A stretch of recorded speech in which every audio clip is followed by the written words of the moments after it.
नमस्कार, बहुत स्वागत है आप सभी का। मैं हूं आपके साथ चेतन पाठक। खबरों की शुरुआत करेंगे। मुख्यमंत्री पुष्कर सिंह धामी ने बागेश्वर उपचुनाव में भारी मतों से जीत का दावा किया है। उन्होंने कहा कि बागेश्वर में कोई मुकाबले में नहीं है। बागेश्वर उपचुनाव असमय ही आ गया है।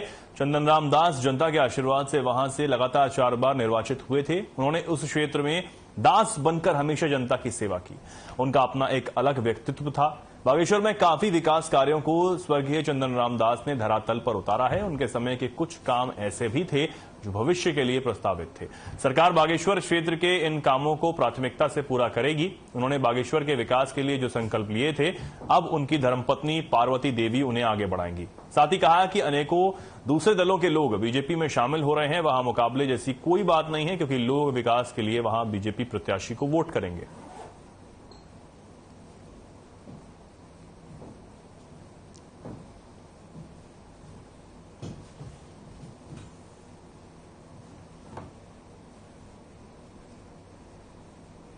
बागेश्वर का चुनाव चूंकि वहां से एक ऐसा चुनाव है जो असमय ही आ गया और चंदन रामदास जी जो वहां से 4 बार से लगातार वहां की जनता के आशीर्वाद से वहां काम करते रहे हैं, वहां की सेवा करते रहे हैं और उस क्षेत्र के दास बनकर उन्होंने हमेशा सेवा की है।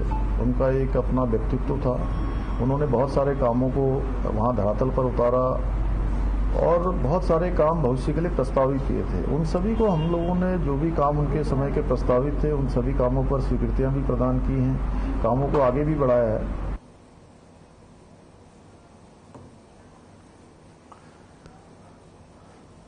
प्रदेश में दिसंबर में प्रस्तावित ग्लोबल इन्वेस्टर समिट पर मुख्यमंत्री पुष्कर सिंह धामी ने कहा कि उत्तराखंड निवेशकों के लिए सबसे आकर्षण स्थान है।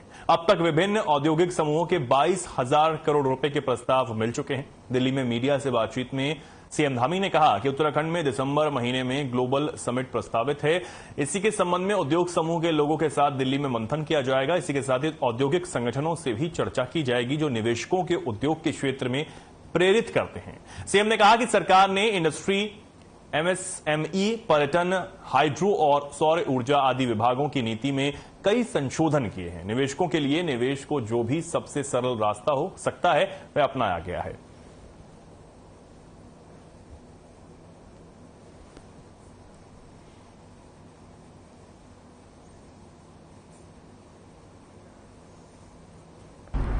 अभी तक क्योंकि पहले से भी जो है लगभग 22,000 करोड़ के हमारे पास प्रस्ताव भी आ चुके हैं जिनकी ग्राउंडिंग होनी है, लेकिन इस बार हमने बड़ा लक्ष्य रखा है और 2.5 लाख करोड़ के एमओयू और लेकिन उससे पहले इस बार ये जरूर किया है कि जो ग्राउंडिंग है वो ग्राउंडिंग हमारी जब हमारा मुख्य कार्यक्रम होगा इन्वेस्टर ग्लोबल समिट में, जब हम सभी को बुलाएंगे, सब लोगों के साथ बात करेंगे, सबको आमंत्रित करेंगे, तो उससे पहले ग्राउंडिंग निश्चित कर लेंगे और उसका एक बड़ा लक्ष्य हमने रखा है। और जिस प्रकार के अभी तक हमको लोगों के द्वारा प्रस्ताव आए हैं, उससे लगता है कि बड़ी संख्या में और बड़े उद्योग समूह उत्तराखंड आना चाहते हैं।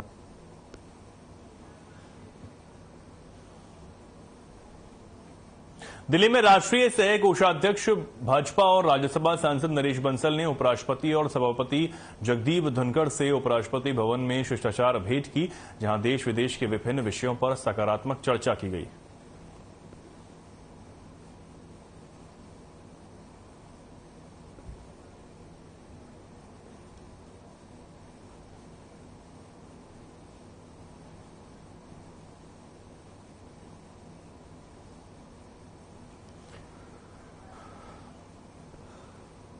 कांग्रेस ने बागेश्वर उपचुनाव में प्रचार के लिए 40 स्टार प्रचारकों की सूची जारी की है। इसमें कांग्रेस प्रदेश प्रभारी देवेंद्र यादव, प्रदेश अध्यक्ष करण माहरा, नेता प्रतिपक्ष यशपाल आर्य, पूर्व मुख्यमंत्री हरीश रावत, पूर्व नेता प्रतिपक्ष प्रीतम सिंह, पूर्व प्रदेश अध्यक्ष गणेश गोरियाल समेत पार्टी के सभी विधायक शामिल हैं। वहीं कांग्रेस नेता सुनीता प्रकाश ने बताया कि जल्द ही सभी स्टार प्रचारक बागेश्वर में प्रचार प्रसार करेंगे। कांग्रेस को पूरी उम्मीद है कि बागेश्वर की जनता बीजेपी को जरूर सबक सिखाएगी। बता दें कि बागेश्वर में 5 सितंबर को वोटिंग होगी, जबकि 8 सितंबर को मतगणना होनी है। जानकारी के अनुसार बागेश्वर में 1,18,225 मतदाता हैं। इनमें 60,045 पुरुष और 58,180 महिला वोटर हैं। वहीं सर्विस मतदाताओं की संख्या 2,207 है।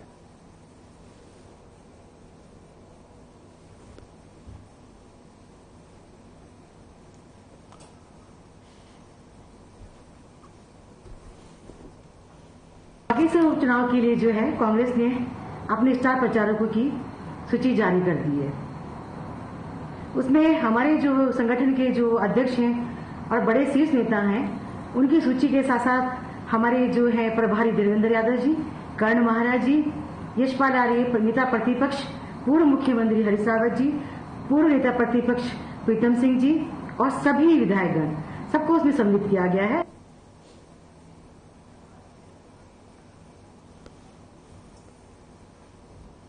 गढ़वाल कमिश्नर विनय शंकर पांडे हरिद्वार दौरे पर रहे। राज्य अतिथि गृह डामकोठी में अधिकारियों के साथ हरिद्वार जिले में किए जाने वाले विकास कार्यों और लॉ एंड ऑर्डर को लेकर गढ़वाल कमिश्नर के द्वारा समीक्षा बैठक की गई, जिसमें आपदा से हुए नुकसान को लेकर गढ़वाल कमिश्नर ने कहा कि आपदा में काफी बड़े हादसे हुए, मगर जान माल का नुकसान कम हुआ है। उत्तराखंड में प्राकृतिक आपदा के कारण काफी नुकसान हुआ है। केंद्र की टीम द्वारा भी नुकसान का आकलन किया गया है और जल्द ही केंद्र और राज्य द्वारा धनराशि आवंटित कर दी जाएगी। तो आपदा से हुए नुकसान पर समीक्षा बैठक यहां पर की गई है। हरिद्वार से एक खबर आपको बता रहे हैं, जहां हरिद्वार दौरे पर गढ़वाल कमिश्नर रहे, उन्होंने समीक्षा बैठक यहां पर की। कमिश्नर विनय शंकर पांडे दौरे पर रहे, उन्होंने बैठक यहां पर की है।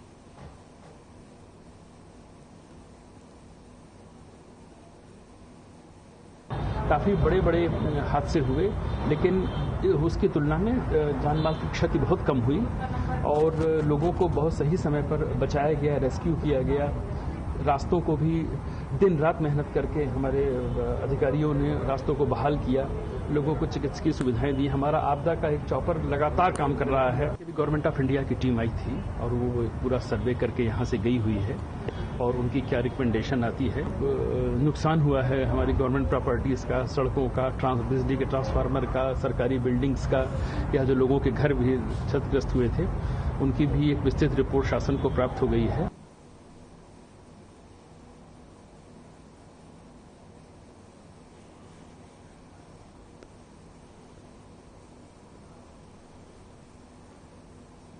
अयोध्या में भगवान श्री राम मंदिर विवाद कई वर्षों तक चलता रहा। भगवान श्री राम लला अपने भव्य मंदिर में विराजमान होने वाले हैं। 16 जनवरी से 24 जनवरी 2024 में किसी भी तिथि पर भगवान राम की मूर्ति की प्राण प्रतिष्ठा की जाएगी।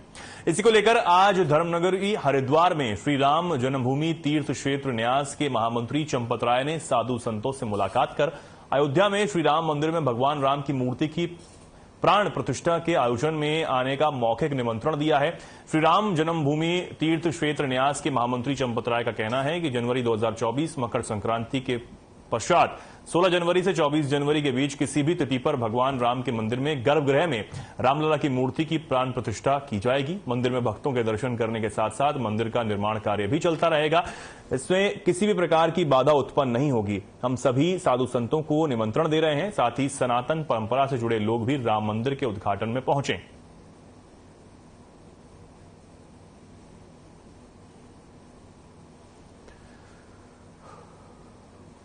जनवरी 2024 में मकर संक्रांति के पश्चात और गणतंत्र दिवस के पहले 16 जनवरी से 24 जनवरी के बीच किसी भी दिन रामलला के नए बने मंदिर में भूतल पर गर्भगृह में भगवान की रामलला की प्रतिमा की प्राण प्रतिष्ठा की जाएगी।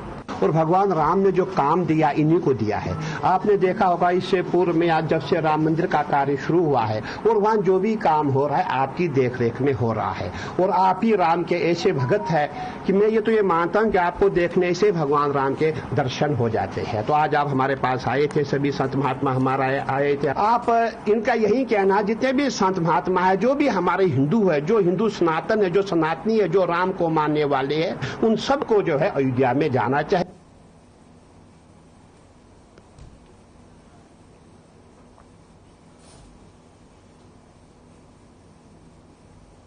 हरिद्वार हर की पौड़ी पर आज आस्था और देशभक्ति का अनोखा संगम दिखाई दिया।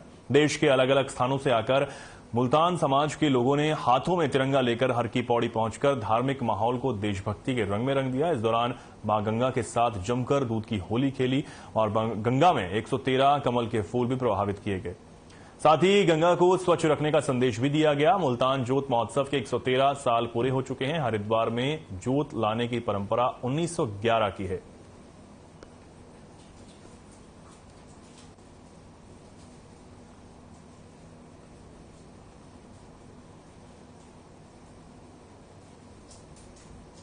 आज से 113 साल पहले पाकिस्तान में जो मुल्तान शहर है, वहाँ से भगत रूपचंद जी मुल्तान जोत को पैदल लेकर हर की पौड़ी पे आए थे। उस जोत को प्रवाहित किया था विश्व में शांति के लिए, एकता भाईचारे के लिए। आज उस परंपरा को हम यहाँ पे निभा रहे हैं देशभक्ति के ओतप्रोत होकर, और साथ में गंगा मैया के नारे लगाते हुए गंगा स्वच्छ रहनी चाहिए, ये सारे स्लोगन वगैरह लिख के लोगों को ये संदेश देना चाहते हैं कि मेरे कारण से कहीं गंगा मैली ना हो जाए। 113वां मुल्तान जोत का ये महोत्सव है जो 113 वर्षों से लगातार के द्वारा चलाया जा रहा है और जीवन भर ये चलता रहेगा। जब तक माँ गंगा बुलाती रहेगी हम लोग आते रहेंगे और मैया में डुबकी लगाते रहेंगे।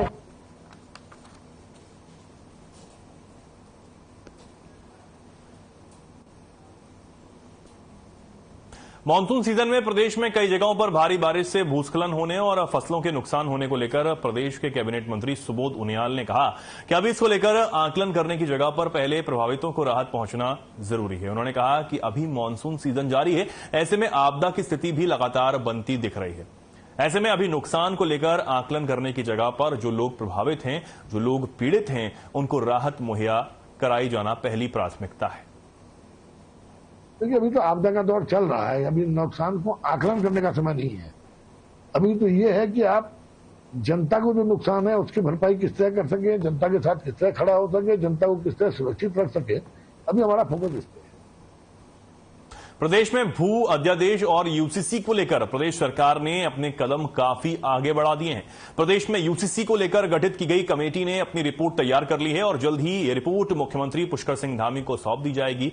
वहीं भू अध्यादेश को लेकर भी प्रदेश में लंबे समय से मांग चली आ रही है। इसे लेकर सरकार सकारात्मक कदम उठाए। प्रदेश के कैबिनेट मंत्री प्रेमचंद अग्रवाल ने कहा कि यूसीसी को लेकर सरकार ने कदम काफी आगे बढ़ा दिए हैं और जल्द ही इसके रिजल्ट भी सबके सामने आएंगे। वहीं उन्होंने भू अध्यादेश को लेकर भी कहा कि प्रदेश में इस समय जो स्थिति दिख रही है उसके तहत प्रदेश में भू अध्यादेश को शीघ्र लागू करना बहुत जरूरी हो गया है।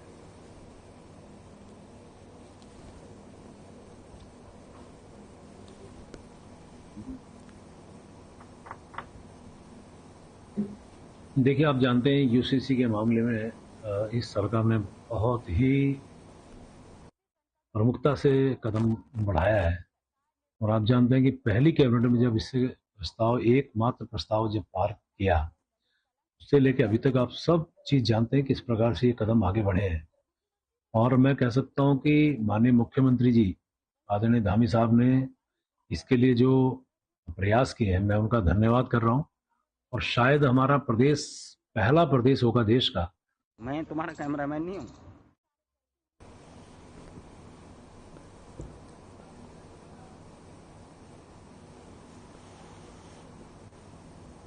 भारत रत्न पूर्व प्रधानमंत्री राजीव गांधी की जयंती के मौके पर रानीखेत जिला कांग्रेस संगठन ने द्वाराहाट में उन्हें पुष्पांजलि अर्पित की। कार्यक्रम का आयोजन रानीखेत कांग्रेस जिला अध्यक्ष नारायण रावत के नेतृत्व में किया गया, जिसमें ब्लॉक प्रमुख दीपक किरोला, पूर्व प्रमुख राजेंद्र किरोला, जिला उपाध्यक्ष दीपक भिष्ट समेत तमाम लोगों ने शिरकत की। इस मौके पर राजीव गांधी के देश के लिए किए गए कार्यों को याद किया गया। देश के विकास में योगदान, कंप्यूटर, सूचना क्रांति, पंचायती राज व्यवस्था पर प्रकाश डाला गया। साथ ही कांग्रेस कार्यकर्ताओं ने संकल्प लिया कि मिलकर कांग्रेस के मूल्यों और नीतियों को मजबूत किया जाएगा और जनता के हितों के लिए संघर्ष किया जाएगा।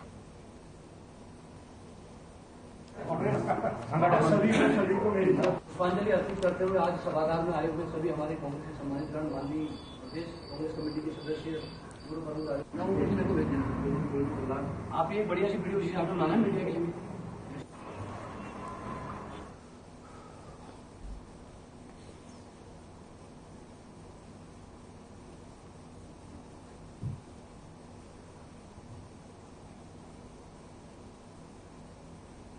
गढ़वाल मंडल आयुक्त आईएएस विनय शंकर पांडे हरिद्वार पहुंचे, जहां डेम कोठी हरिद्वार पहुंचकर गढ़वाल आयुक्त ने बैठक ली। रविवार सुबह गढ़वाल आयुक्त की अध्यक्षता में एक बैठक आहूत की गई, जिसमें विकास, कानून व्यवस्था, परियोजना संबंधित विषयों पर गढ़वाल आयुक्त ने प्रगति रिपोर्ट ली और महत्वपूर्ण दिशा निर्देश दिए। इसके साथ ही आपदा प्रभावित क्षेत्रों की भी जानकारी ली।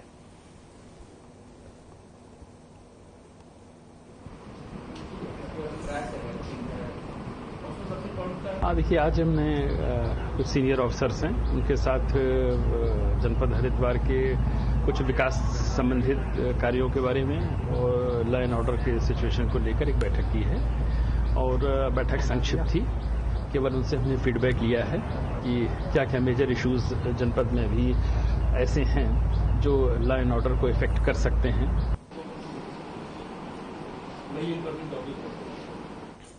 कानून व्यवस्था को लेकर यहां चर्चा की गई है। आपदा प्रभावित क्षेत्रों की भी इस दौरान मंडलायुक्त ने जानकारी ली। गढ़वाल आयुक्त ने यह बैठक ली है। हरिद्वार वो पहुंचे, जहां पर उन्होंने आपदा प्रभावित क्षेत्रों के बारे में जानकारी जुटाई।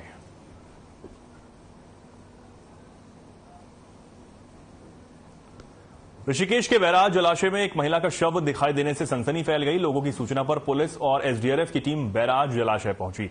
एसडीआरएफ की टीम और पुलिस ने कड़ी मशक्कत के बाद बैराज जलाशय से शव को किसी तरह बाहर निकाला और ऋषिकेश कोतवाली पुलिस के हवाले कर दिया गया। बता दें कि शव करीब 8 से 10 दिन पुराना बताया जा रहा है। फिलहाल पुलिस ने आसपास के सभी थाना क्षेत्रों में महिला की फोटो शिनाख्त के लिए भेज दी है और शव को एम्स की मॉर्चरी में रखवा दिया गया है। वहीं 72 घंटे बाद मृतक का पोस्टमार्टम कराया जाएगा, जिससे महिला की मौत किस वजह से हुई है इसका खुलासा हो पाएगा।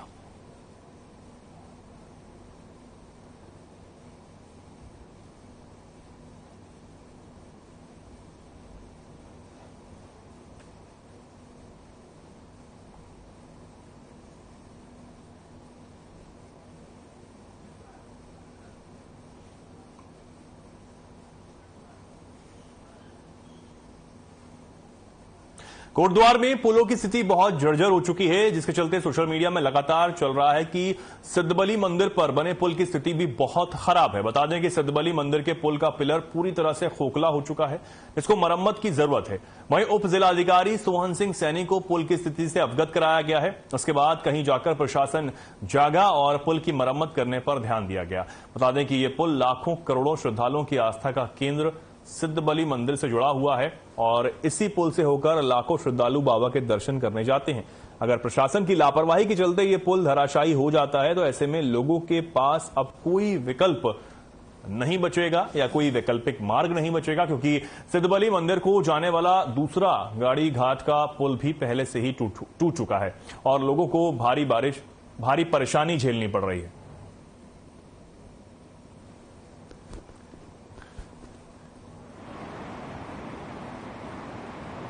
देखिए, हमारे जितने भी लाइन डिपार्टमेंट्स हैं उनको हमने सभी को जो है निर्देशित कर रखा है कि वो तत्काल जो है जो भी आपदा में क्षतिग्रस्त पुल है या सड़क है उसको तत्काल ठीक कराएं। इसी क्रम में पीडब्ल्यूडी के द्वारा जो सिद्धबली वाला हमारा पुल था उसमें कार्य शुरू हो गया है और ये तत्काल इसको तुरंत जो है इसको जल्दी सुरक्षित उसमें आ जाए हमारा वो तो चालू हो जाएगा वो।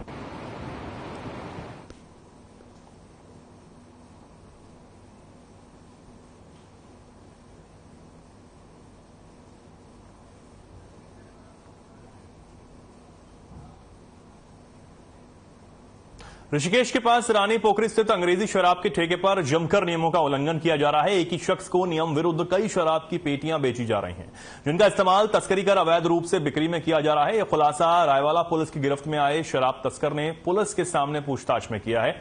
ये बड़ी जानकारी हाथ लगने के बाद रायवाला थाना अध्यक्ष और प्रशिक्षु आईपीएस जितेंद्र मेहरा ने आबकारी इंस्पेक्टर को एक पत्र भेजने की बात कही है। पत्र में उन शराब के ठेकों पर कार्रवाई करने के लिए कहा गया है जो नियम विरुद्ध एक व्यक्ति को कई शराब की पेटियां बेचकर शराब तस्करी को बढ़ावा देने में लगे हुए हैं। जितेंद्र मेहरा ने बताया कि बीते दिन 22 पेटी शराब सहित शराब तस्कर अमित गोस्वामी को पुलिस ने गिरफ्तार किया, जिससे पूछताछ में शराब की खेप रानी पोखरी स्थित अंग्रेजी शराब के ठेके से लाने की बात पुलिस को बताई थी।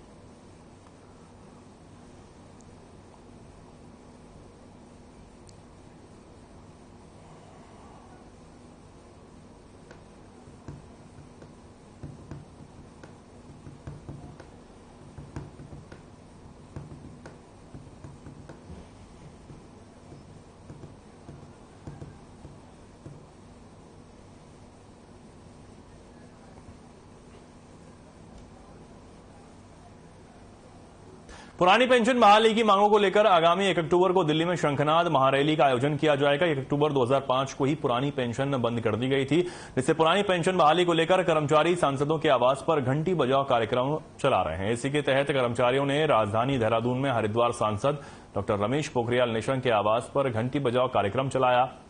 इसके बाद 1 अक्टूबर को दिल्ली में शंखनाद महारैली निकाली जाएगी। पुरानी पेंशन बहाली को लेकर कर्मचारी नेता संगठन के प्रदेश अध्यक्ष जीत मनी पैन्यूली ने कहा कि उत्तराखंड में सांसदों के आवास पर घंटी बजाओ कार्यक्रम चलाकर पुरानी पेंशन बहाली का दबाव बनाया जा रहा है। उन्होंने कहा कि जब सांसद और विधायक एक साथ कई पेंशन ले रहे हैं तो कर्मचारी आखिर पेंशन से वंचित क्यों हैं।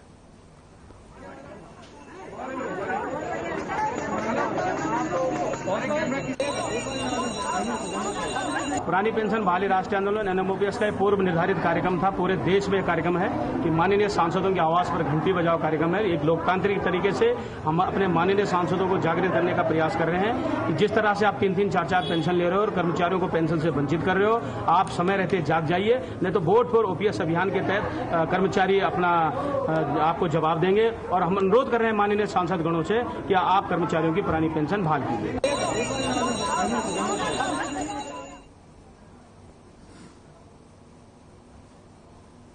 ऋषिकेश निवासी ऑटो चालक राजेश की ईमानदारी के महाराष्ट्र कोल्हापुर के पर्यटक कायल हो गए हैं। दरअसल कोल्हापुर की एक महिला पर्यटक अपने साथियों के साथ 4 धाम यात्रा और ऋषिकेश के तमाम पर्यटक स्थलों को देखने के लिए ऋषिकेश पहुंची। इस दौरान वे अपने साथियों के साथ एक ऑटो में रामझूला से मायाकुंड के लिए बैठ गई। मायाकुंड में उतरने के बाद महिला पर्यटक का पर्स ऑटो में ही छूट गया, जिसमें हजारों रुपए की नकदी, महंगा मोबाइल फोन और जरूरी दस्तावेज भी रखे हुए थे। कुछ दूरी पर जाने के बाद ड्राइवर राजेश ने ऑटो की पिछली सीट पर पर्स गिरा हुआ देखा, लेकिन काफी तलाशने के बाद भी पर्यटक मायाकुंड में राजेश को नहीं मिले।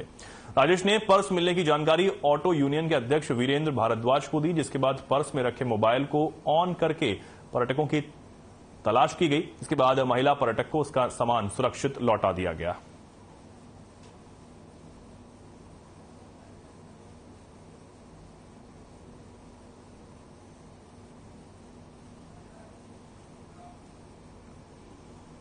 फिलहाल के लिए खबरों में इतना ही। नमस्कार।